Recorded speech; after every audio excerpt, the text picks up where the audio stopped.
नमन करते हुए राष्ट्रीय बौद्ध महासभा द्वारा संवैधानिक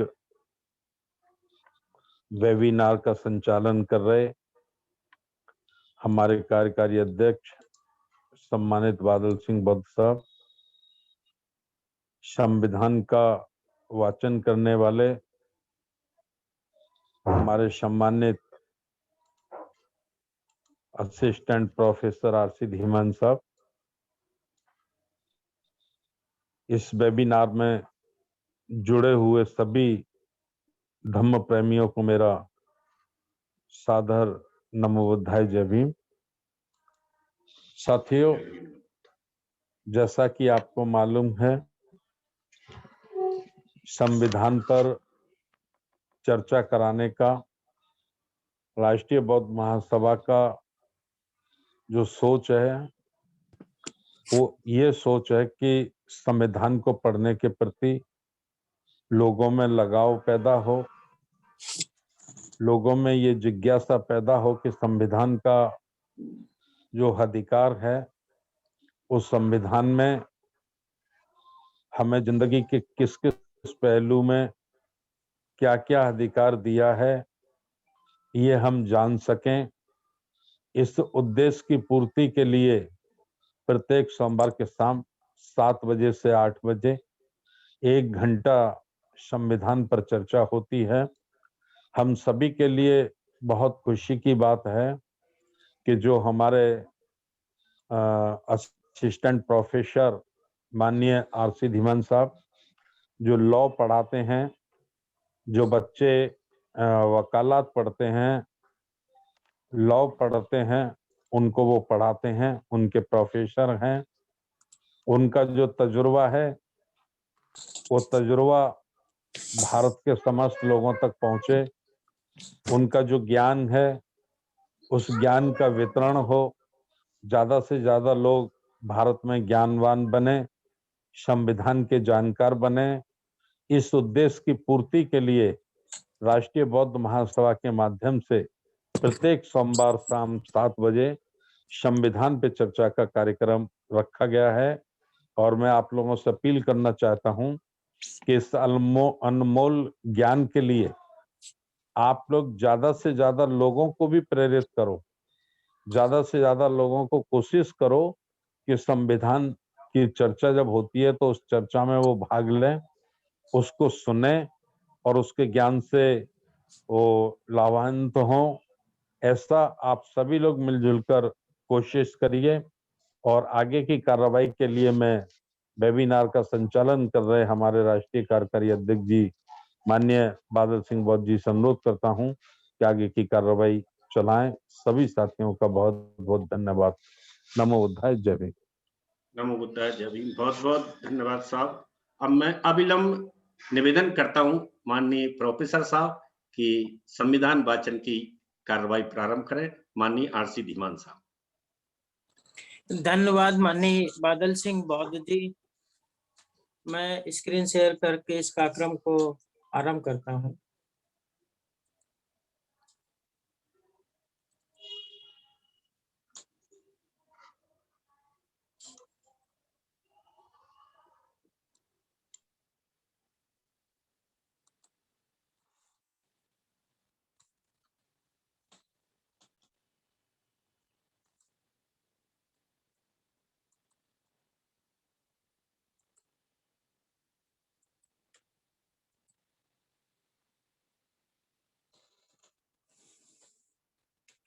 नमस्कार साथियों, Rashtriya Bauddh Mahasabha welcome you in this life changing webinar. Rashtriya Bauddh महासभा आप सभी लोगों का इस जीवन को बदल देने वाली वेबिनार में स्वागत करती है। आज राष्ट्रीय बौद्ध महासभा के इस संवैधानिक वेबिनार की अध्यक्षता कर रहे माननीय धर्म प्रकाश भारती जी, संस्थापक राष्ट्रीय बौद्ध महासभा एवं भूतपूर्व विधायक, तथा इस कार्यक्रम का संचालन कर रहे माननीय मास्टर बादल सिंह बौद्ध जी, राष्ट्रीय कार्यकारी अध्यक्ष राष्ट्रीय बौद्ध महासभा एवं हमारे समक्ष उपस्थित राष्ट्रीय एवं प्रादेशिक स्तर के पदाधिकारी गण कार्यकर्ताओं, उपासक एवं उपासिकाओं, आप सभी लोगों का एक बार पुनः मैं स्वागत करता हूं।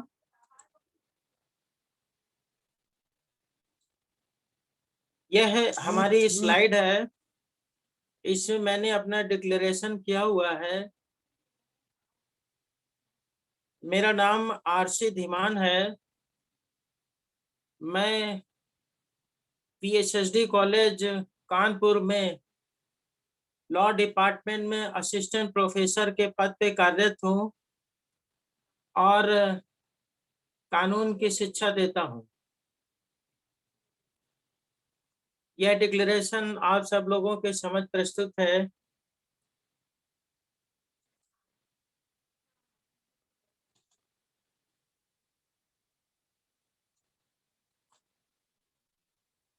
साथियों, ये की स्लाइड है जिसके माध्यम से एक मैसेज देने की मैं कोशिश करता हूं कि नई पीढ़ी पुरानी पीढ़ी से शिक्षा ग्रहण करती है और पुरानी पीढ़ी नई पीढ़ी के अधिकारों का प्रोटेक्शन करती है, संरक्षण करती है। पुरानी पीढ़ी अगर अपने ही अधिकारों का प्रोटेक्शन नहीं कर पाती है, संरक्षण नहीं कर पाती है, तो निश्चित रूप से उसके आने वाली पीढ़ी के अधिकार का प्रोटेक्शन और संरक्षण किया जाना बड़ा कठिन हो जाएगा। आज कल जो राष्ट्रीय बौद्ध महासभा में जिन विचारों पर हम लोग चर्चा कर रहे हैं वह प्रावधान है मौलिक अधिकार। मौलिक अधिकारों की प्रोटेक्शन, संरक्षण का काम जो है राज्य को करना है। हर माँ बाप ना ही अपने अधिकारों का प्रोटेक्शन कर पाते हैं और ना ही अपने बच्चों के अधिकारों का प्रोटेक्शन कर पाते हैं, तो इसलिए राज्य का यह कर्तव्य है कि वह सभी अपने प्रदेश देश के अंतर्गत जो है सभी व्यक्तियों का, नागरिकों के अधिकारों का प्रोटेक्शन करे और संरक्षण करे।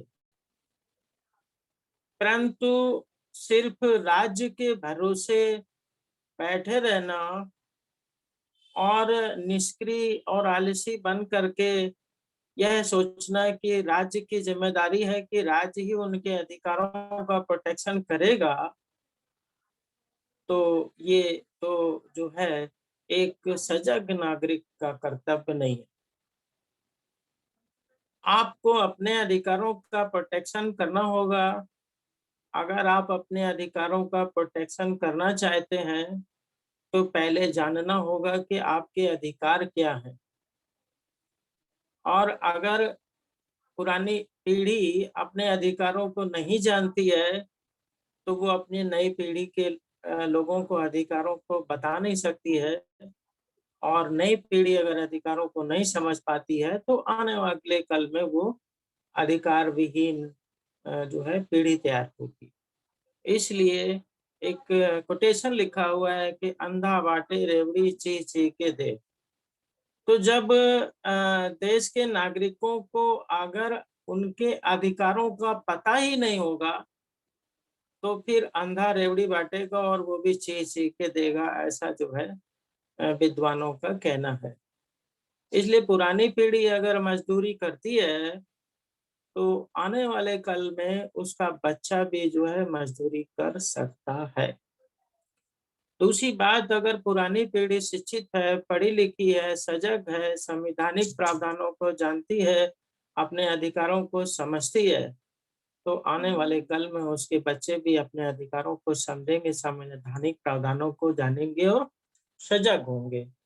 इसलिए यह कोटेशन जो है आवश्यक है कि देश के सभी नागरिकों को, सभी व्यक्तियों को भारत के संविधान के प्रावधानों की जानकारी होनी चाहिए। अब हम लोग जिस टॉपिक पर वार्ता करने जा रहे हैं वह है संस्कृति और शिक्षा संबंधी अधिकार।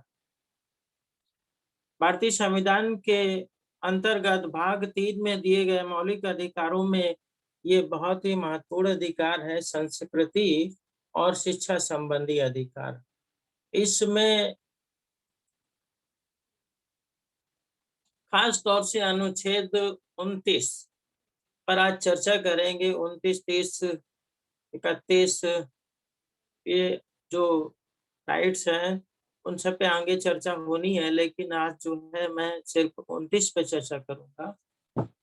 कल्चरल एंड एजुकेशनल राइट्स, ये उन साथियों के लिए मैंने स्लाइड्स तैयार की है जो इंग्लिश को समझ सकते हैं, हिंदी नहीं समझ सकते। तो cultural and educational rights, article 29, protection of interests of minorities, sub clause 1, any section of citizens residing in the territory of India or any part thereof having a distinct language, script or culture of its own shall have the rights to conserve the same. Subclass 2 है, no citizen shall be denied admission into any educational institution maintained by the state or receiving aid out of state funds on grounds only of religion, races, caste, language, or any of them.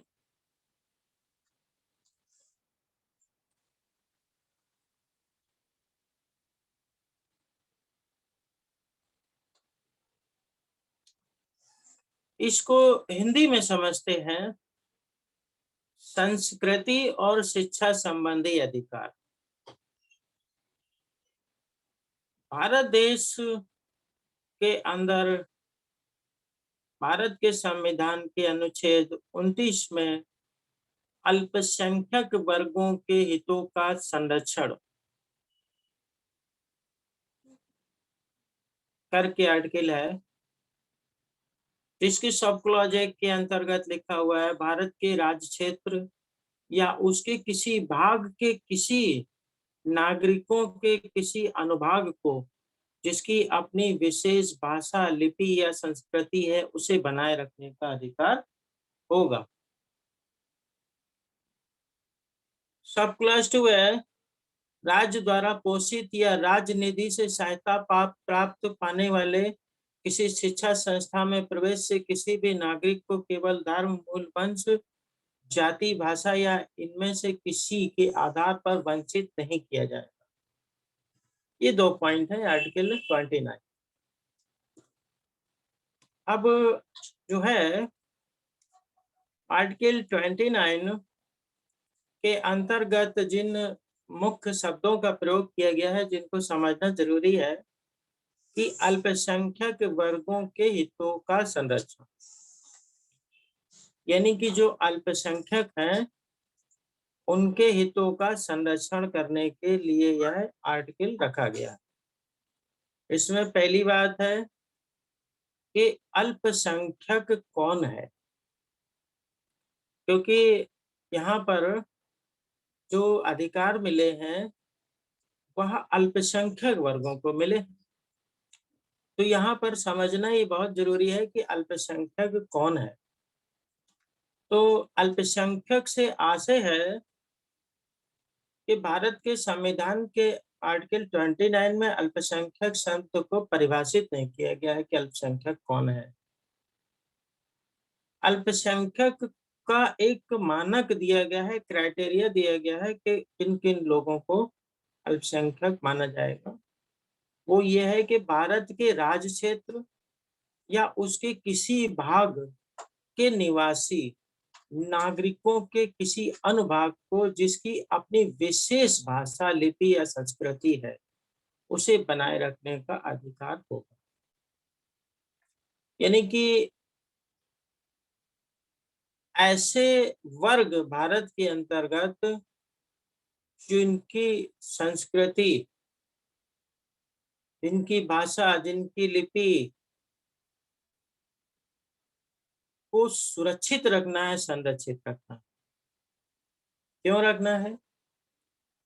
क्योंकि ऐसे अल्पसंख्यक वर्गों को संरक्षण दिया जाना चाहिए। क्यों दिया जाना चाहिए? क्योंकि उनकी भाषा, उनकी लिपि, उनकी संस्कृति की मानने वालों की संख्या बहुत कम होती। कम से आशय यह है कि उनकी संख्या कम है, यानी अल्प है, उनकी संख्या अल्प है, इसलिए उन्हें अल्पसंख्यक कहते हैं। जैसे कि भारत के अंतर्गत बौद्धों की बात करी जाए तो उत्तर प्रदेश के अंतर्गत जो है भाषा के आधार पर जो पाली भाषा है, उस पाली भाषा को मानने वाले लोगों की संख्या बड़ी कम है। तो they are minorities basis of language, वो भाषा के आधार पर अल्पसंख्यक हैं। वो जो लोग लिपि के आधार पे अल्पसंख्यक है या कोई कल्चर है, संस्कृति है, उस आधार पे अल्पसंख्यक है, तो ऐसे अल्पसंख्यकों के हितों का संरक्षण करने के लिए यह आर्टिकल बना हुआ है। माननीय सुप्रीम कोर्ट ऑफ इंडिया ने अल्पसंख्यक शब्द को डिफाइन किया है कि अल्पसंख्यक से आशय किसी प्रदेश के अंतर्गत 50% आबादी से कम की आबादी को अल्पसंख्यक कहा जाएगा। वो भी किस आधार पे? भाषाई आधार पे, भाषा के आधार पे उनकी जो है संख्या कम हो, लिपि के आधार पे उनकी संख्या कम हो, या संस्कृति के आधार पर उनकी संख्या कम हो, तो उन्हें अल्पसंख्यक माना जाए। और अगर ऐसे लोग अल्पसंख्यक हैं तो उनकी संख्या को अल्पसंख्यक मानते हुए उनके हितों का संरक्षण किया जाना होगा। दूसरा पॉइंट है कि राज्य द्वारा पोषित या राजनिधि से सहायता पाने वाले किसी शिक्षा संस्था में प्रवेश से किसी भी नागरिक को केवल धर्म, मूल, वंश, जाति, भाषा या इनमें से किसी के आधार पर वंचित नहीं किया जाएगा। कहने का मतलब ऐसे शिक्षण संस्थान जिनको पूरी तरीके से राज्य द्वारा पैसा दिया जा रहा है, आर्थिक रूप से जो है जिम्मेदारी पूरी राज्य ने ले रखी है, वो राज्य द्वारा पोषित है, राज्य द्वारा चलाया जा रहा है ऐसे शिक्षण संस्थानों को। जैसे राज्य की शिक्षण संस्थान है, राजकीय इंटर कॉलेज है, राजकीय डिग्री कॉलेजेस है, ऐसे शिक्षण संस्थान, या राज्य निधि से सहायता प्राप्त शिक्षण संस्थान, ऐसे शिक्षण संस्थान जिनको राज्य पैसा देता है परंतु सारी जिम्मेदारी राज्य की नहीं है। जैसे कि कुछ कॉलेज होते हैं, एडेड कॉलेज होते हैं। कॉलेज की 3 कैटेगरी होती है। पहला ही होती है राज्य की कॉलेज जो पूरी तरीके से राज्य निधि से पोषित होते हैं। दूसरे होते हैं एडेड कॉलेज जो राज्य निधि से सहायता प्राप्त होते हैं, जिन्हें सहायता मिलती है। सहायता किस तरह की मिलती है? जैसे कि उनकी सैलरी टीचरों की राज्य सरकार देखती है, बाकी का सारा काम मैनेजमेंट देखता है। कॉलेज का एडेड कॉलेज है, उसे सरकार एड देती है, सहायता करती है, परंतु पूरी जिम्मेदारी उसकी नहीं होती है, वह एड देती है। तो राज्य द्वारा पोषित और राजनिधि से सहायता पाने वाले किसी शिक्षण संस्थान में किसी भी नागरिक को धर्म, मूल, वंश, जाति, भाषा या इनमें से किसी भी आधार पर शिक्षा से वंचित नहीं किया जाए। इसका मतलब है कि ऐसे महाविद्यालयों में अगर जो है एडमिशन लेने के लिए कोई अल्पसंख्यक जाता है, चाहे बौद्धिस्ट हो, चाहे जैनिज हो, चाहे सिख हो, चाहे ईसाई हो, चाहे वह कोई अन्य धर्म का हो, उसको धार्मिक आधार पर जो है प्रवेश से वंचित नहीं किया जाएगा कि नहीं नहीं नहीं, आप तो बौद्धिस्ट हो, आपका तो एडमिशन नहीं हो सकता।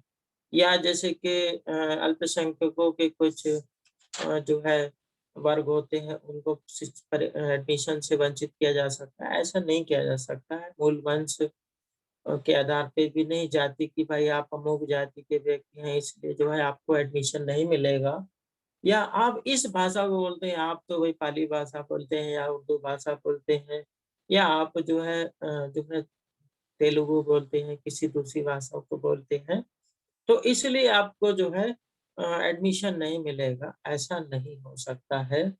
राज्य द्वारा पोषित या राज्य निधि से सहायता पाने वाले किसी भी शिक्षा संस्थान में प्रवेश से किसी भी नागरिक को केवल धर्म, मूल, वंश, जाति या भाषा के आधार पर वंचित नहीं किया जाएगा।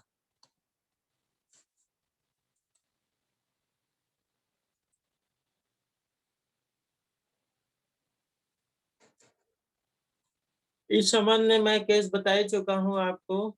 एक केस आया था Aruna Roy versus Union of India AIR 2002 SC 3176 का court has held that the study of religious in school education can not be held to be an attempt against the secular philosophy of the constitution.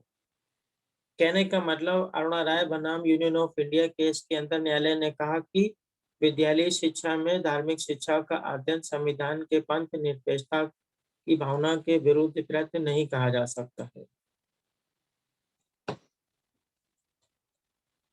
The religious, secure, religious and logistic minorities right to establish and educational institution of their choice। यानी कि जो है ये जो right है वह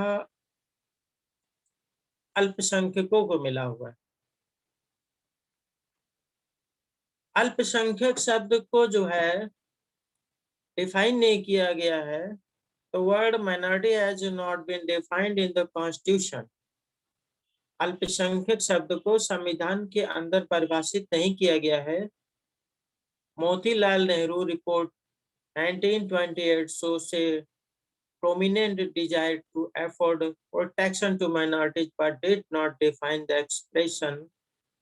The Sapru report 1949 also proposed the Inter Alia Minorities Commission but did not define minorities। यानी इस तरीके से कई कमीशन आया। मोतीलाल नेहरू का कमीशन आया, फिर सप्रू कमीशन आया 1945 में, परंतु जो है इसमें अल्पसंख्यक शब्द को डिफाइन नहीं किया गया है। अल्पसंख्यक से आशय जो है माननीय न्यायालय ने यह डिसाइड किया है कि किसी भी प्रदेश के अंतर्गत अल्पसंख्यक से आशय उस देश के, उस प्रदेश के, उस क्षेत्र के अंतर्गत धर्म, मूल, वंश, धर्म, भाषा और लिपि के आधार पर जिनकी संख्या कम है, 50% से कम है, उन्हें अल्पसंख्यक माना गया।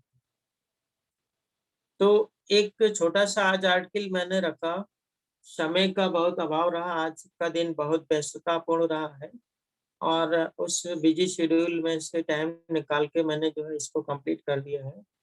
आगे जो है के लेक्चर में आर्टिकल 29 और 30 दोनों को मिला करके मैं एक्सप्लेन करूंगा और केस स्लाइड वगैरह भी बताऊंगा। तो जो है यहीं से जो है मैं अपनी बात को विराम दूंगा और राष्ट्रीय बौद्ध महासभा के जो कार्यक्रम है जिसमें रविवार को 8:30 से 11 बजे तक जो है और सोमवार से 7 से 8 संवैधानिक प्रोविजंस है, बुधवार को 7 से 8 और जो है शनिवार को 8 से 10 बजे तक का प्रोविजन है।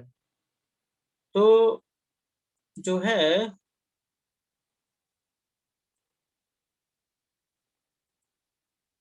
इन कार्यक्रमों में आप लोग पेंसिल को न छेड़े, कोई भी पेंसिल को न छेड़े, ध्यान रखें।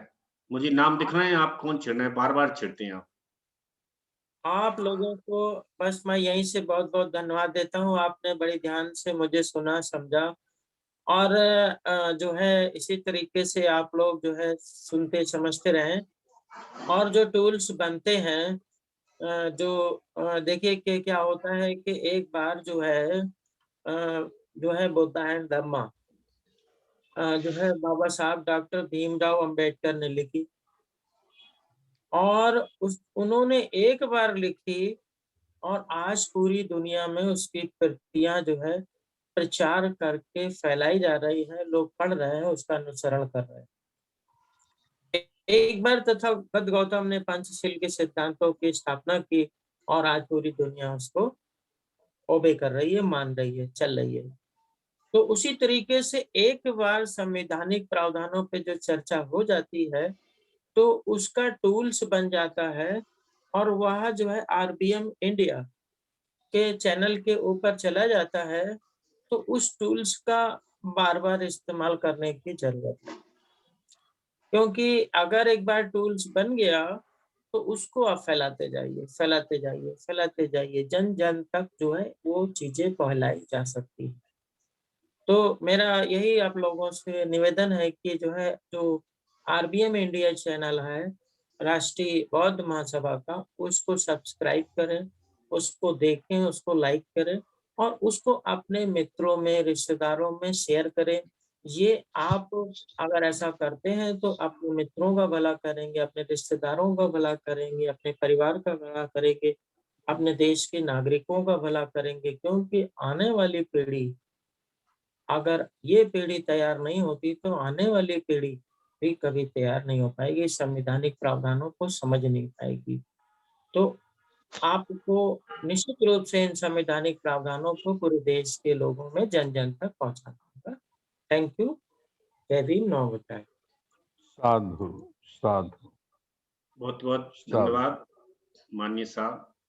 हम मैं अगले कार्यक्रम को आगे बढ़ाते हुए माननीय राष्ट्रीय अध्यक्ष महोदय से अनुरोध करता हूं कि अध्यक्षीय उद्बोधन के साथ मार्गदर्शन करें। माननीय साहब। उन्हें संत गुरुओं को नमन करते हुए बहुत बहुत आभार हमारे माननीय आरसी धीमान साहब का। उन्होंने आर्टिकल 29 के बारे में जो दो खास बातें थी उनका बड़ा विस्तार से उन्होंने उसे एक्सप्लेन किया, उसे समझाया। अनुच्छेद 29 में जो दो बातें विशेष रूप से आज बताई गई बहुत ही महत्वपूर्ण हैं। पॉइंट नंबर 1 पर आरसी धीमान साहब ने बताया कि जो अल्पसंख्यक हैं, अर्थात 50% से जिनकी संख्या कम है वो अल्पसंख्यक हैं। उसकी 3 पहचान बताई गई: भाषा, वंशमूल और संस्कृति। और वो अपनी ये पहचान बनाए रखने का अधिकारी है, उसको अधिकार होगा कि उसकी पहचान है, कोई खत्म नहीं कर सकता, वो उसको बनाए रख सकता है। ये बहुत महत्वपूर्ण बात आरसी धीमान साहब ने आज संविधान के अनुच्छेद 29 के बारे में बताया। और आज जो क्रिश्चियन स्कूल चल रहे हैं जिन्हें बहुत सारे लोग बंद करा देना चाहते हैं, लेकिन उन्हें यही संवैधानिक अधिकार ताकत देता है कि उन्हें रोका नहीं जा सकता, ना अपनी भाषा से, न लिपि से, न संस्कृति से। पॉइंट नंबर 2 आरसी धीमान साहब ने बताया, शिक्षा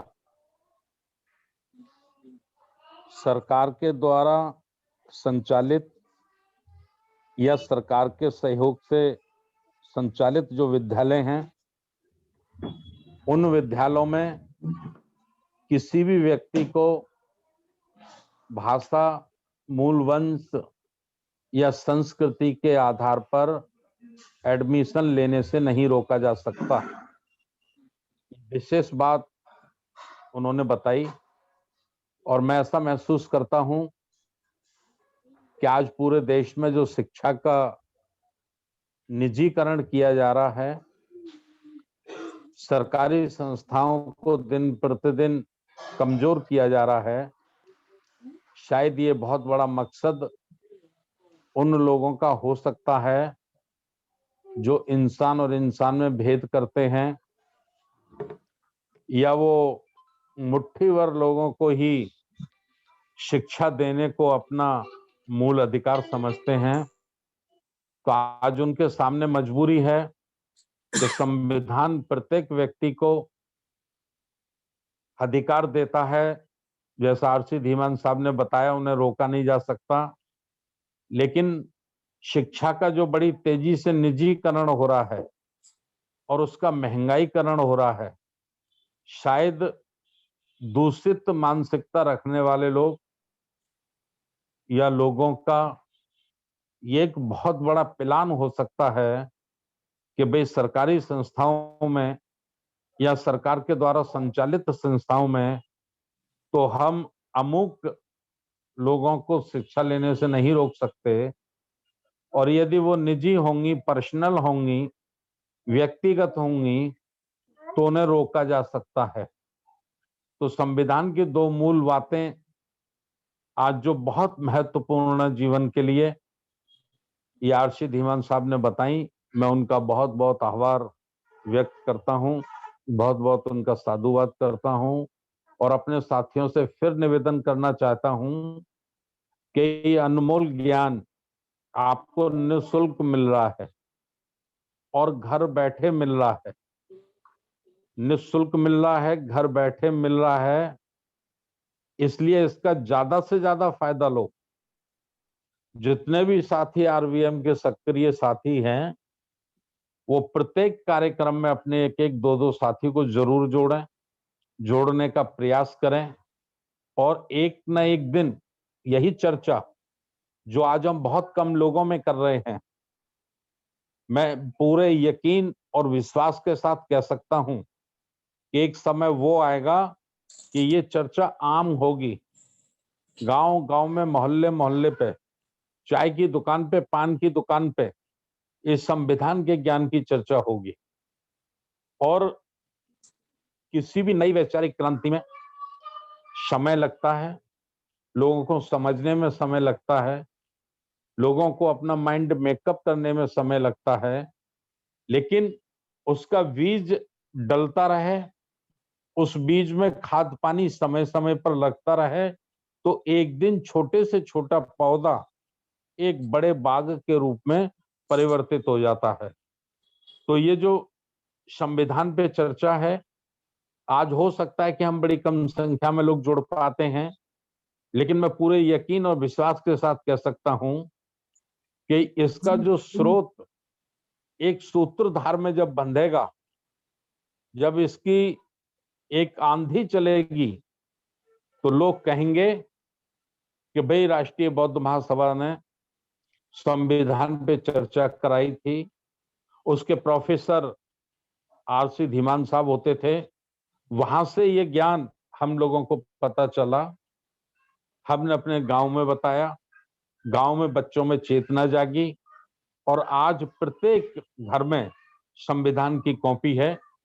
हमारे 8वीं पास बच्चे से, हमारे हाई स्कूल पास बच्चे से भी आप मौलिक अधिकार की चर्चा कर सकते हैं, संविधान की चर्चा कर सकते हैं। तो ये ज्ञान का भंडार एक दिन निश्चित रूप से बड़ा रूप लेगा, लेकिन इसकी शुरुआत हो गई है।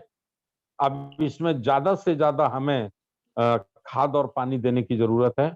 ज्यादा से ज्यादा साथियों को हमें प्रेरित कर कर उनको ऐसी विचारधारा से, ऐसे कार्यक्रम में जोड़ने की जरूरत है।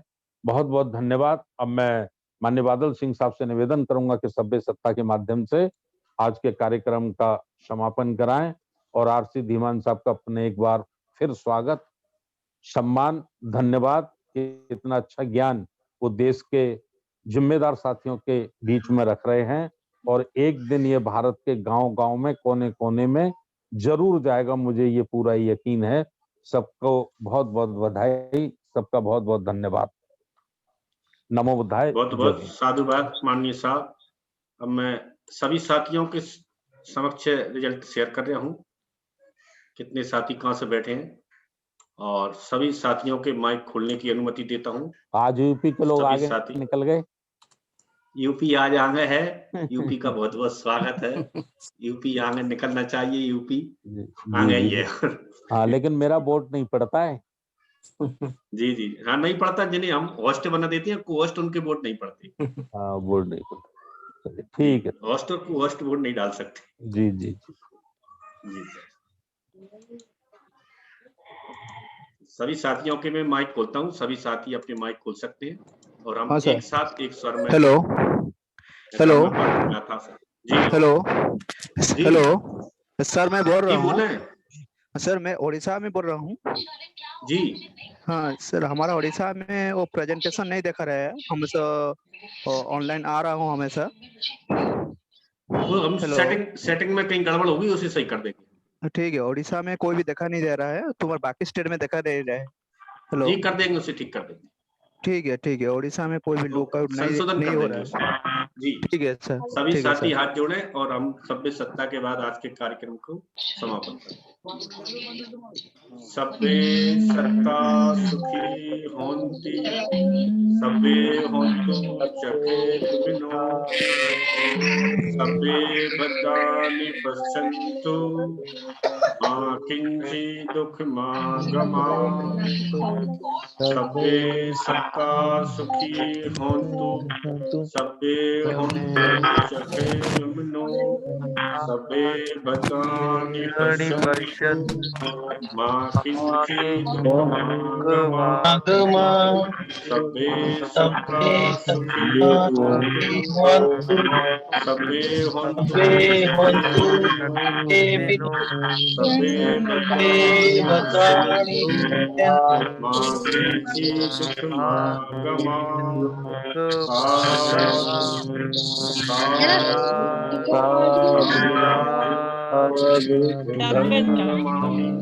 साधु साधु साधु सभी साथियों को जय भीम, नमो बुद्धाय। आज बुद्धाय के जय भीम। वेबिनार समापन की घोषणा की जाती है।